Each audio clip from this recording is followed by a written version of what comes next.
فیما سواہ، جس نے اس میں کوئی مستحب کام کیا ہے، کوئی خیر کا کام کیا ہے، تو وہ اسی طریقے سے ہے جیسے اور مہینوں میں اس نے فرض کو ادا کیا ہے۔ ویسے 11 کے 11 مہینے ہیں، ان 11 مہینوں میں جو بھی عمل ہے اس کے مطابق اس کا اجر ہے، مستحب ہے مستحب ہے، سنت ہے سنت ہے، نفل ہے نفل ہے، فرض ہے فرض ہے، یہی ہے۔ لیکن جیسے اس کا چاند طلوع ہوتا ہے رمضان کا، تو اس میں جو نفل ادا کیا جاتا ہے یہ اسی طریقے سے ہے جیسے اور مہینوں میں فرض ادا کیا جاتا ہے۔ اب کتنی بڑی سعادت ہے۔ اور پھر یہ تو ہوا نفل کا ثواب، اور پھر نبی کریم رؤوف الرحیم صلی اللہ تعالی علیہ وسلم نے فرمایا ومن ادا فریضۃ، جس نے اس مہینے میں فرض ادا کیا، فی اس مہینے میں کان کمن ادا 70 فریضہ فیما سواہ، وہ ایسے ہے جیسے اور مہینوں میں اس نے 70 فرائض کو ادا کیا۔ اب کتنی بڑی سعادت ہے۔ امام صفوری رحمۃ اللہ تعالی علیہ فرماتے ہیں، رمضان کی مثال بڑی پیاری دیتے ہیں، یہاں مجھے بات یاد آ گئی۔ آپ فرماتے ہیں جو سارے سال کے مہینے ہیں نا، 12 مہینے، ان کی مثال یوسف علیہ السلام اور آپ کے بھائیوں کی مانند ہے، جتنے مہینے ہیں، لیکن یہ رمضان ان میں سمجھ لیجیے یوسف علیہ السلام ہے۔ تو یوسف علیہ السلام کی وجہ سے ان کے سارے بھائیوں کی جو خطا تھی اللہ نے معاف فرما دی تھی۔ اسی طریقے سے اس رمضان المبارک میں جو عبادت پر کمر بستہ ہو جاتا ہے، بالکل عبادت کے لیے تیار ہو جاتا ہے، تو اللہ رب العزت اس میں جو عبادت کرتا ہے، اس عبادت کی وجہ سے اس کے 11 مہینے کی خطاؤں کو معاف فرما دیتا ہے۔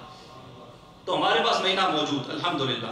پھر نبی کریم رؤوف الرحیم صلی اللہ علیہ وسلم فرمایا وَهُوَ شَهْرُ الصَّبْرِ، یہ جو آنے والا مہینہ تو موجود ہے، نبی صلی اللہ علیہ وسلم فرمایا یہ صبر کا مہینہ ہے۔ وَالصَّبْرُ ثواب الجنہ، اور صبر کا ثواب کیا ہے؟ جنت۔ اگر کوئی چاہے، اب چاہت تو سب کی ہے، کون نہیں چاہتا؟ جو جنت کو نہیں بھی مانتا نا، فار ایگزامپل وہ کہ جنت ہے ہی نہیں، اس کو بھی جنت کی تعریف کرے، جنت ایسی ہے جنت ایسی ہے جنت ایسی ہے جنت ایسی ہے، تو اس سے پوچھیں اینڈ میں تو نہیں مانتا پر کیا تیرا چاہت ہے جانے کے لیے کہ نہیں؟ تو وہ کہے گا مانتا تو نہیں پر جگہ بڑی اچھا تم نے بتائی ہے، جانا چاہتا ہوں۔ چاہت سب کی ہے، گناہگار کی بھی ہے، نیکوکار کی بھی ہے، سب کی ہے، لیکن اس کے لیے ایفرٹ اور کوشش یہ کوئی کرتا ہے۔ یہ مہینہ اللہ نے اپنے رحم اور کرم سے ہمیں عطا فرما دیا ہے تاکہ اس میں نیکی کا نور بڑھ جاتا ہے، برائی کم ہو جاتی ہے، ختم ہو جاتی ہے، کیونکہ شیطان وہ بندے سلاسل ہوتا ہے۔ اب پھر بھی دیکھیں گناہ ہوتا ہے، اس کی وجہ کیا ہے؟ اس کی وجہ علماء فرماتے ہیں ایک وجہ تو یہ ہے کہ انسان اپنی نفس کی شامت کا مارا ہوتا ہے، اس کی عادت ہوتی ہے، جس طرح ایک رن کرنے والا بندہ نا بہت تیز بھاگ رہا ہو تو سٹاپنگ پوائنٹ ہو تو اس نے وہاں رکا تو وہ تو آگے جا کے رکے گا، اور کسی کتنا تیز رن ہوتا ہے وہ 30 دن گزر جاتے ہیں اس کی سٹاپنگ نہیں ہوتی، تو جتنا پیچھے سے سپیڈ تیز ہوتی ہے نا تو یہاں سٹاپ کرتے کرتے اتنا وقت اس کو لگ جاتا ہے۔ اب انسان خود دیکھ لے، یہاں صوفیہ ایک بہت پیارا نقطہ پیش کرتے ہیں، میں آپ کی نظر کرتا ہوں، اپنے سامنے پیش کرتا ہوں، دیکھ لیں کہ اس پر کتنا عمل کر سکتے ہیں۔ آپ فرماتے ہیں، امام ربانی نے فرمایا کہ رمضان کے جو 29 یا 30 دن ہوتے ہیں، اگر کوئی شخص یہ جاننا چاہے اور یہ اسٹیمیٹ لگانا چاہے کہ اگلے رمضان تک 11 جو مہینے آئیں گے دوبارہ، اس میں انہوں نے کتنی عبادت کرنی ہے، کتنا ذکر کرنا ہے، کتنی تلاوت کرنی ہے، یہ ساری چیزوں کو جاننا چاہے تو وہ دیکھے کہ اس رمضان میں وہ کتنی عبادت کر رہا ہے۔